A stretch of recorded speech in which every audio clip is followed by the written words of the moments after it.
Polemik kematian Brigadir Yosua hingga kini terus bergulir. Rencananya Komnas HAM akan memanggil Irjen Verdi Sambo. Apakah hal ini bisa membuat kasus ini menjadi terang benderang? Lantas bagaimana dengan fakta-fakta yang telah didapatkan pasca pemeriksaan sejumlah pihak dan ekshumanisasi jasad Brigadir J? Untuk membahasnya sudah bergabung bersama kami Kabar Eskrim Polri periode 2009-2011 Ito Sumardi. Selamat sore Pak Ito, apa kabar? Selamat sore Mbak Safa, selamat sore Mas Bosan, kabar baik, Alhamdulillah. Ya, Pak Ito, menurut Anda bagaimana pengaruh hasil autopsi ulang ini terhadap alur cerita misteri tewasnya Brigadir J? Saya kira mungkin hasil dari autopsi ulang ini atau ekshumasi yang memang diatur dengan undang-undang, ya, itu tentunya diharapkan akan bisa menguak latar belakang atau motivasi daripada kasus ini. Kan pada saat dilakukan autopsi pertama itu sudah ada hasil yang disampaikan sebagian ya kepada penyidik. Tapi kemudian ada data-data visual yang diperoleh dari keluarga korban yang kemudian dijadikan sebagai bukti ya atau data-data yang harus didalami oleh para pengacara daripada keluarga korban. Kemudian dilakukan proses ekshumasi atau otopsi ulang dengan penggalian jenazah.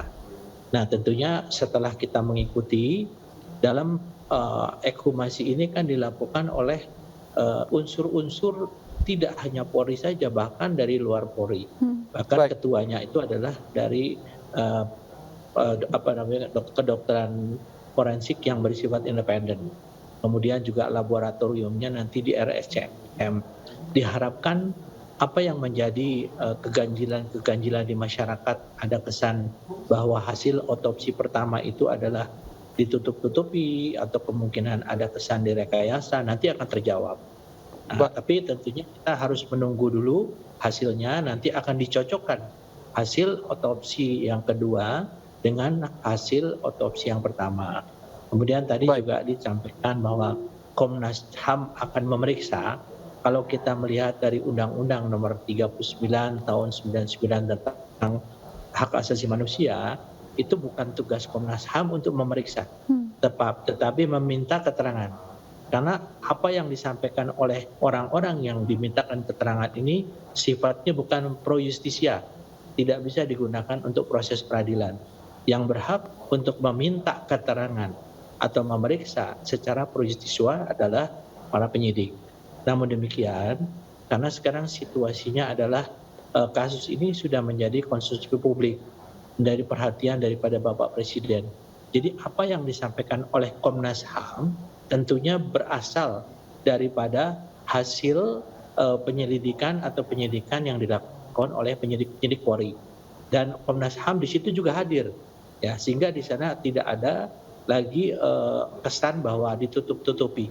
Ya, saya kira mungkin kalau masyarakat sekarang mendengarkan keterangan dari Komnas HAM itu adalah sudah sangat clear. Karena Komnas HAM tidak punya kepentingan apa-apa.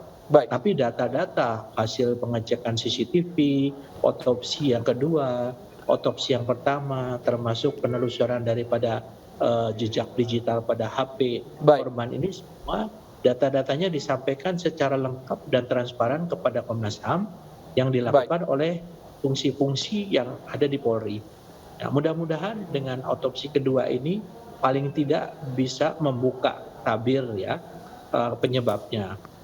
Penyebabnya itu apakah ada penganiayaan atau tidak. Motifnya itu nanti benang merahnya diperoleh dari hasil penelusuran CCTV dan HP ya. Di sana baru kita bisa melihat motifnya. Demikian, Mbak. Dalam pemeriksaan ini memang melibatkan ada pihak independen TNI dan juga Polri untuk proses otopsi. Tapi sambil menunggu proses otopsi ulang ini Pak Ito, apa kira-kira yang bisa dilakukan oleh pihak kepolisian dan juga Komnas HAM untuk mempercepat penyelidikan sehingga kasus ini lebih cepat juga terkuaknya ke masyarakat? Ya, karena kalau untuk mengungkap satu kasus ini kan tentunya ada beberapa kegiatan yang harus dilakukan. Contohnya olah TKP. Olah TKP ini kan harusnya pada saat